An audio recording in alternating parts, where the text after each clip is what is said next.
A.J. Barner saved his best for last in the 2024 NFL season.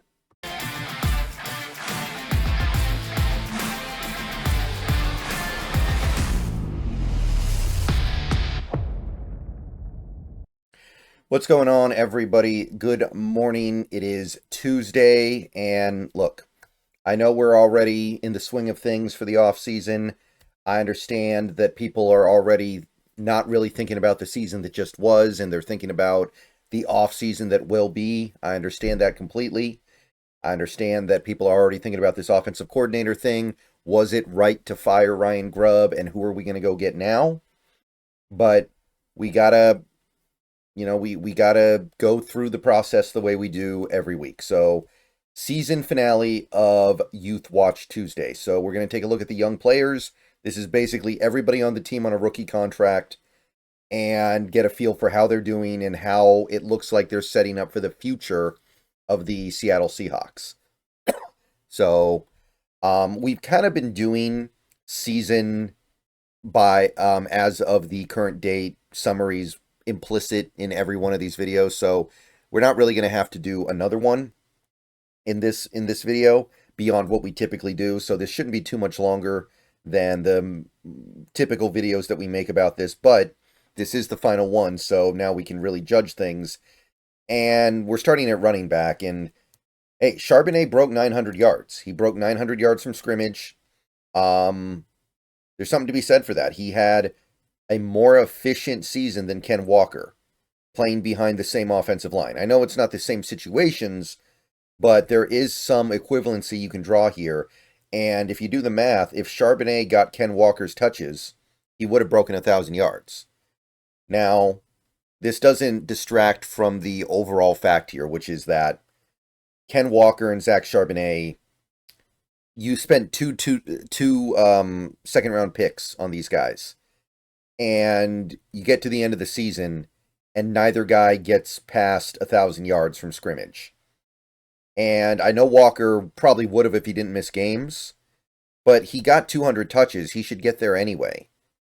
And Charbonnet, I'm not saying that he wasn't efficient and productive. He was, but this can never happen again. That's the thing that I really want to emphasize going into this offseason. We have a 1-2 punch that a lot of teams would really like to have. Maybe Walker's overrated. Maybe he's not as good as we thought. It's possible. But you can't have this kind of talent in your running back room and not even get 950 yards from scrimmage out of either guy. So this needs to not happen in 2025. Kenny McIntosh chipped in, actually had about a 50-yard game, one of his better games of his career, maybe his best. So good stuff going on there with Mr. McIntosh. I like what he might be able to bring next year for the Seahawks. Effective, efficient. Should be a part of this offense, even if it's just like, 2 carries a game. All right, wide receiver stuff, not bad. JSN was very quiet this week. He had 5 touches for 14 yards. Not what we're really looking for from him. That's basically a no-show as far as he's concerned. With how well he's played in most of the games this season, you would expect more. He did not break the franchise record for catches. He did tie it, however. He got to 100 catches on the season, which is a pretty notable milestone because it's not like he's the only player on this team that gets thrown the ball. Now, the Seahawks throw the ball a lot, so the number is a little bit diluted by that. Lockett made 100 catches in a season where the Seahawks didn't throw the ball as much, but it's still pretty great. And given where we were 2.5 months ago with JSN, I mean, I never thought we'd be here right now where he legitimately looks like a star, maybe even a budding superstar. 1,150 yards, 6 touchdowns. PFF grade did plummet in this game for whatever it's worth, but overall, still had a great season. Worthy of making the Pro Bowl, even if he doesn't make it. Derek Young played like 1 play, I think, this week. Didn't impact anything. Bobo finally got in the end zone. Finally made a touchdown grab. Got over 100 yards. And his PFF grade still barely went up. Just not enough going on there. He doesn't get open enough. A.J. Barner, on the other hand, had his best game of the year. 5 catches, 5 targets. Not a monster game or anything like that. We're talking about 34 yards, but a touchdown. PFF grade went all the way up to 61, which is not a joke. He was well below 60 going into this week. So now we got something. So I'm thinking AJ Barner's going to be tight end 1 next season. And I'm feeling pretty good about that. I would not have said that before this season started. I viewed him as being something of a lower ceiling guy. I think he might be a little bit better than I was thinking. So encouraged by the AJ Barner development. And he ends the season with 30 catches, about 250 yards, 4 touchdowns. He entered the year as basically tight end 3, right? Because Pharaoh Brown was supposed to be ahead of him. Now, Pharaoh Brown flopped, and that's part of the reason why Barner got on the field as much as he did. But regardless, he still did it. All right, so that's the receiver stuff. Let's go to the offensive line, where Charles Cross did have a little bit of a game to forget. I can admit that, but he does wrap up a very good season. That's not to say there isn't stuff that needs to get better. The 8 penalties are not in line with what you would hope to get from your franchise left tackle. That is slightly less than 1 penalty every 2 games, which is not a capital offense, but you want to get that down closer to 5 or 6. Pressures, I know that people are going to make a big deal about this all offseason. He ends the season, according to PFF, with 47 pressures allowed. Now, keep in mind, he played every game, so he's playing 17 games, and he allows 47 pressures. So that's less than 3 pressures a game on average in an offense that does nothing but throw the ball, that does nothing but shotgun dropbacks, that does nothing but, I mean, I've been over all this, right? We've talked about this. This offense is hard mode for these left tackles, for any tackles. How are you going to pass protect when you're throwing the ball and everybody in the world knows it? How are you going to pass protect when you don't do play action, when you don't do 0-step drops, when you don't do plays that just get the ball out of the quarterback's hand immediately? So I'm happy with Cross. His run blocking grade did go up a little bit, 78, really good. Overall grade did dip a little bit, as it deservedly so, but still overall 82.5. This is a guy I want to be a Seahawk for a while. And I don't think he's done growing yet. He is only 23, 24. There is probably still one last burst of muscle that he's going to put on in the next year. So very excited about that. Oluwatimi played one of his better games of the year. No penalties, and I don't believe... Yes, he did not allow any pressures. So clean. Run block grade went up. Overall grade went up. So as we go into this offseason, there's going to be a lot made of Oluwatimi and a lot of debate over what he is. I'm a little concerned that this is his ceiling, being a slightly above average player, average to above average, where if everybody else on the team is good if on the offensive line, then Oluwatimi can kind of hide and you won't notice him negatively, but if you actually put stuff on him, he's going to be very limited. And the fact that he is an older player who had a ton of collegiate experience makes me wonder if he cannot get better than this. So if you want to bring Oluwatimi back next year, I got no problem with that, but I would like to see some competition. Maybe it's Christian Haynes. If it's Christian Haynes, that's fine, but it's got to be somebody. All right. Lomia did have one of his better games, but that doesn't really mean anything because he's been so lackluster this year. 3 pressures allowed as a right guard is still not really all that great. Run blocking grade 52.3, overall grade 36.9. Not a good season. Played better in this game, and I don't think PFF was entirely fair to him, but it does reflect, definitely some problems he was having. Mike Jarrell avoided picking up any penalties, which is nice to see, I guess, but did allow... Oh, I'm sorry. I didn't scroll down far enough. A pressure. I think it was 2, actually, and then 1 got taken away from in an earlier game. And his grades are still sub 50. His overall grade is actually 46.5. Pretty bad. So I think that he played about as good as you could expect given the circumstances. And I'm not here to pass judgment on him, but he's got a long way to go. But he can go. It's certainly more understandable than somebody like Lomia, who at the very least was playing real college football last year, right? Like Gerald shouldn't have even played this year, so I'm not here to hate. Defense, defense, defense. Murphy played 3 snaps and didn't really do anything, so there's nothing to report there new.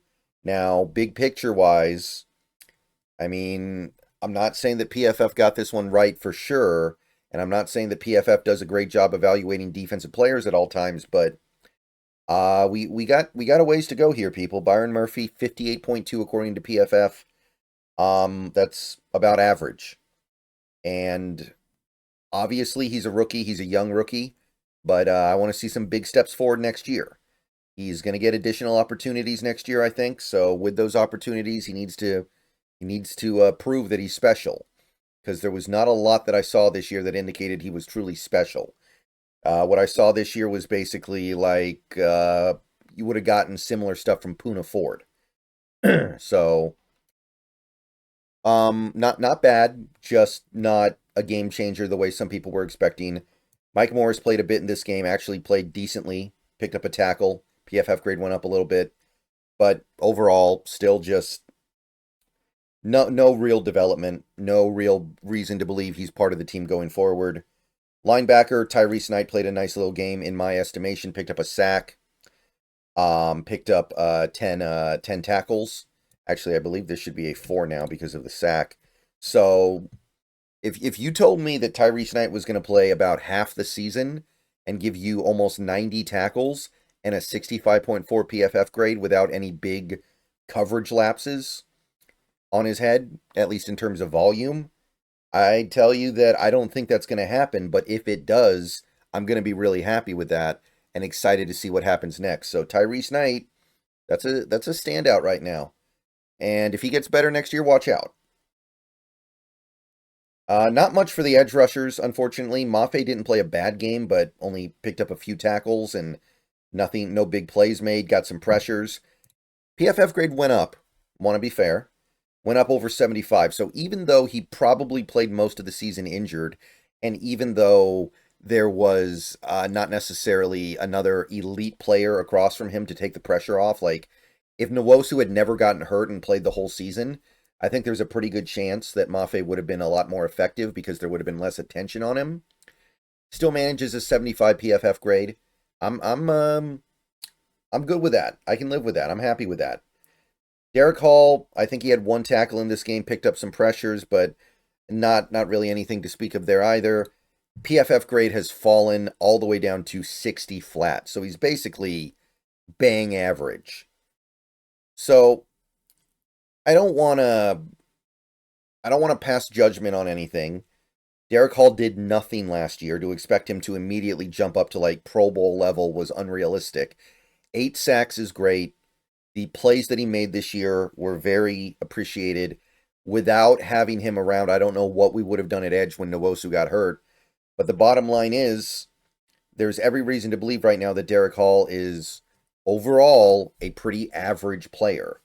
And if he doesn't take a big step up next year and go well beyond average, then people are going to look back at that pick and wonder, could we have done something a little bit better?